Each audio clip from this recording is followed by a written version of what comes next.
So kausapin po natin si MMDA Chairman Francis Tolentino. Nasa kabilang linya ho siya. Chairman, magandang umaga po sa inyo. Magandang umaga po. Magandang umaga sa inyo mga taga-subaybay. Pasensya na po, medyo maingay po dito sa likod nyo kasi nandito po ako sa Murphy Market, dito po sa may Quezon City. Okay. Pero malinaw naman po ang dating ko sa inyo, no, Chairman? Okay.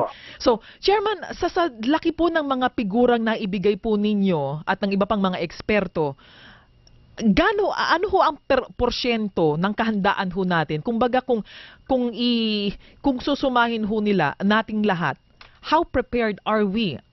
Are we 50% prepared for a big earthquake?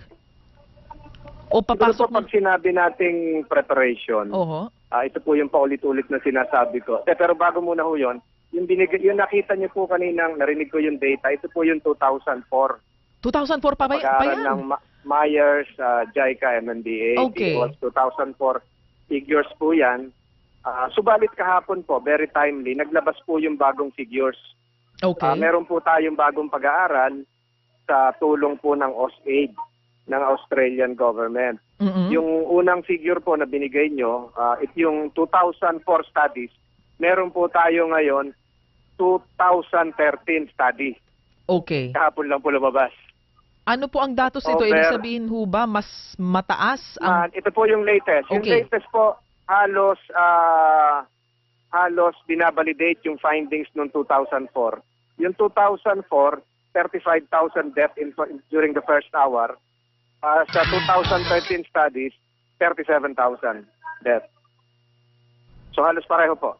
Okay. Halos wala hong pagkakaiba, maging doon sa mga gusali. Ang pagkakaiba lang ngayon, meron tayong hazard risk map na nilabas kahapon, kung saan alam natin kung 7.2, kung 6.5, alam natin ang magiging damage sa mga gusali, high rise, medium rise, at maging maliliit na residential areas kung sakaling yun ay mangyayari. So meron po tayo ngayong hazard risk map na pinamahagi kahapon sa lahat ng pamahalaan lokal sa Metro Manila, kung saan pwede na po nila itong integrate sa local planning nila at maging sa land use plan.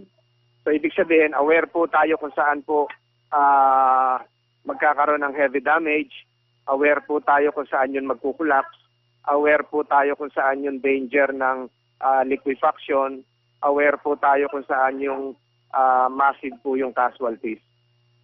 Okay. Sir, pa-define lang ho nung liquefaction. Marami ho kasi ang di nakakaintindi ng ibig sabihin nun. Ito po ba'y pagbuo ng lupa? Ito po yung sa ilalim, yung babagsak po yung lupa. Kasabay po noon, magkukulaps po yung foundation ng isang struktura. Oo, sige po. Alright, so ito pong hazard risk map na ngayon po ba ay nasa posisyon na? May hawak na? Nasa amin na po ito. Hawak na po ng mga mayors ng 17 LGUs. At ang kailangan po dito ngayon, ma-integrate sa planning nila, maipaabot sa barangay. Ito, mag-start ng barangay campaign ngayon. At maging bahagi ng pang-araw-araw na pagpaplano. So yung tanong niyo po kung handa po tayo, lahat po yan susi. Ibig sabihin po, ang City Hall, malaking role ng City Engineering Office para inspeksyonin lahat ng pampubliko at pribadong building. Ang proposal ko po kahapon ay isama po ito sa real estate tax payment taon-taon na requirement na may certification coming from the city building official na structurally sound yung isang gusali kung sakaling may improvement bago magbayad ng buwis. Pangalawa po, pwede maging bahagi po yan ng retrofitting program ng pampublikong mga gusali. So yung hazard risk map ay malaki po ang maitutulong niyan dito sa Metro Manila. Okay. Anong pinagkaiba po ng hazard risk map sa mga mapang ibinibigay ho ngayon ng Mines and Geosciences Bureau? Ano po ito upgraded po ito sa pamamagitan ng paggamit ng teknolohiya. Meron po dito, hindi lang po ito tungkol sa lindol, pati sa pagbaha, may flood risk modeling. Halimbawa po, ganito yung amount of rainfall, ganito po yung lalim ng baha. Ganun din po naman sa lindol, intensity ganito naman po yung damage, ganito yung strukturang posibleng masira. So ang pagkakaiba po noon, mapa lang po yung isa, ito kasama yung struktura at yung coverage ng damage. Halimbawa po yung 7.2 trillions in pesos po yung damage sa ating ekonomiya. Hindi ko lang hawak yung exact figures dahil nandito nga po kami, naglilinis kami ng palengke ng Murphy sa Cubao. So, yun po yung, meron pong forecast kung ilan po yung damage sa property, sa buhay, at sa ekonomiya. Okay. Yung pagtanggap ho ng mga mayor nitong hazard risk map, naiintindihan ho ba nila ang detalye dito? Kasi po ito, bago natin ito pinamigay, noon pong mga nakaraang buwan, nagkaroon kami ng February 14 to be exact. Nagkaroon po kami ng isang pagsasanay dito sa MMDA, February 14 to be exact. Taon na ito, kung saan sinanay po natin itong mga city building officials ng lahat ng 17 LGUs ng Metro Manila, kabilang po yung kanilang mga city planning officers tungkol po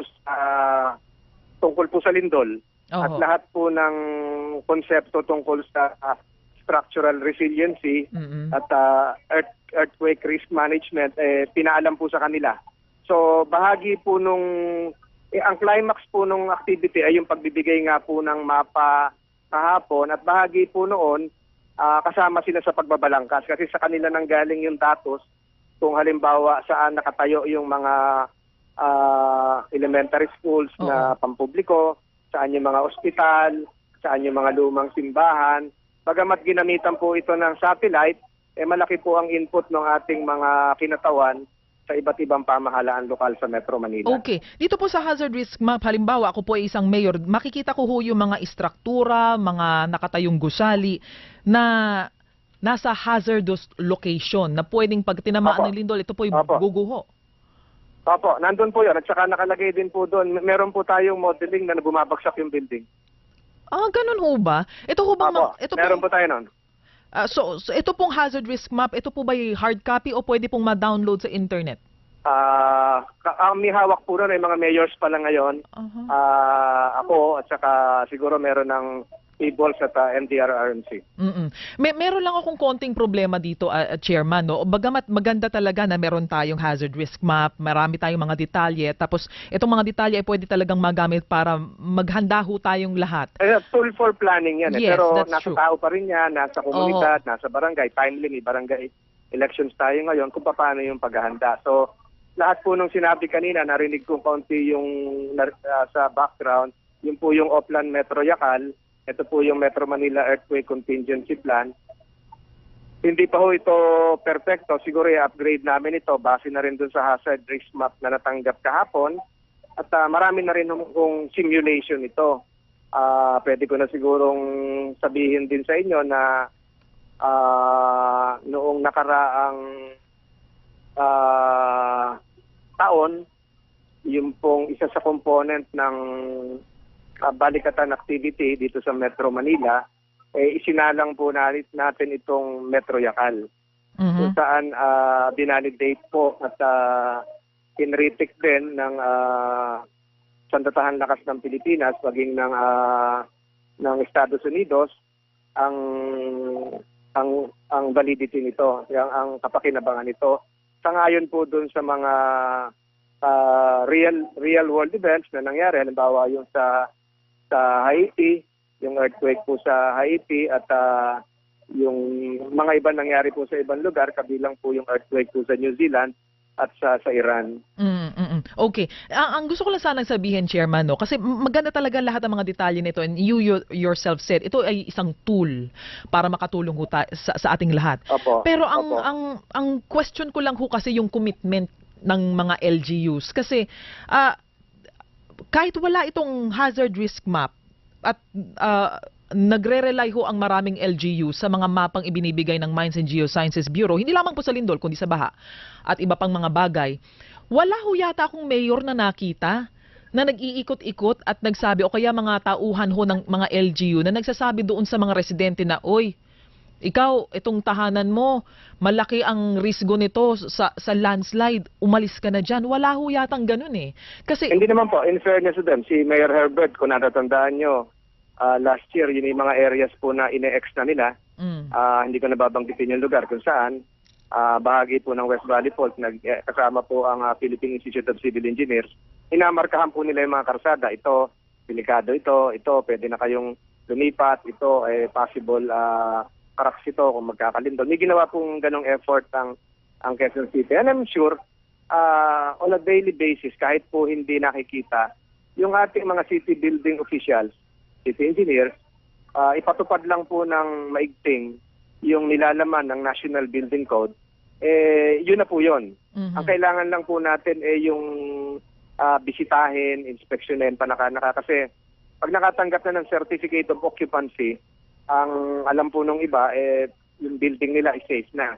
So, kailangan po palagi ang inspeksyon ng mga building officials at iwasan po natin yung sa mga residential areas sa Maynila, yung kahit saan nagdadagdag ng isang palapag na walang permit. Yun po yung delikado. Okay, kung sana ganun ho ang ginagawa ng lahat ng mga mayors, pero maglibot-libot ho tayo dito sa buong Metro Manila. Pag tinanong nyo ang mga residente, ay hindi namin alam, ito ba'y earthquake prone? Kaya nga po, ma'am, tungkulin na po ito ng bawat isa ng barangay, ng taong bayan na siguraduhin natin yung sarili nating tahanan ay safe. Maglalabas ang pamahalaan ng isang checklist para tayo na mismo sa ating tahanan na mag-check, tama ba itong biga ng aking bahay? Without being an engineer, tama ba itong posting ito? Tama ba itong paglalagay nito? Bakit ko ba pinatong itong aking mga electrical appliances sa isang mataas na lugar? Yung mga ganun po. So, paglalabas po ng isang checklist na narinig ko kahapon sa PBOS kung saan pwede nating tayo-tayo na lang sa bahay natin ma-check, ma-determine kung tama yung struktura ng ating bahay. Okay. Kung ito pong checklist na ito ay nailabas na at kanya-kanya ho tayo mag-check ng sa ating ilalabas mga sarili. Ilalabas pa lang. Pero yung binabanggit ko po, meron po tayong contingency plan, subalit kailangan pa hong i-upgrade ulit ito. Kailangan itugma doon sa nilabas na hazard risk map kahapon. Kailangan iayon din sa mga events na nangyayari, kagaya po ito sa Bohol, karagdagang populasyon ng Metro Manila at marami pa ang iba. Okay. Panghuling katanungan na lamang po, ito pong contingency plan ng MMDA. Ito po yung Oplan Metro Yacal. Yes, sir. Hindi lang po MMDA ito kasi lahat po ng ahensya ng pamahalaan ay dapat nakaayon din po dito. Meron po tayong Task Force Rainbow, meron po tayong designated na evacuation centers, at may mga role po ang lahat, maging ang private telecommunication companies, may role po ang mga ospital, may role po ang other volunteer organizations, kabilang ang Red Cross, may role po ang halos lahat po. May role po dito at nakadetalye po dito kung ano yung gagawin, kagaya nga po ng pag-designate sa Makapagal-Avenue bilang temporary burial area. Okay. All right, sir. So, last question na lamang po, ito pong contingency plan, bagamat sinisimulan na ho, no? Gaano ho katagal ito pwedeng, how long will it take bago matapos ho itong plano nito before we can really say... Tapos na po ito. Tapos na? Tapos na po. Tapos na po ito. Nakatatlong rehearsal na po ako dito. Dito. Tapos na po ito. Ang ano ko lang po, yung continuous upgrade, yung inputs ng US military noon, nandito na po yun. Yung bago nga ngayon, yung sa OSAID na nilabas kahapon, so yun na lang po yung ipapasok. At yung hiling namin na mag-conduct ng regular drills, yung mga mall operators, even during nighttime.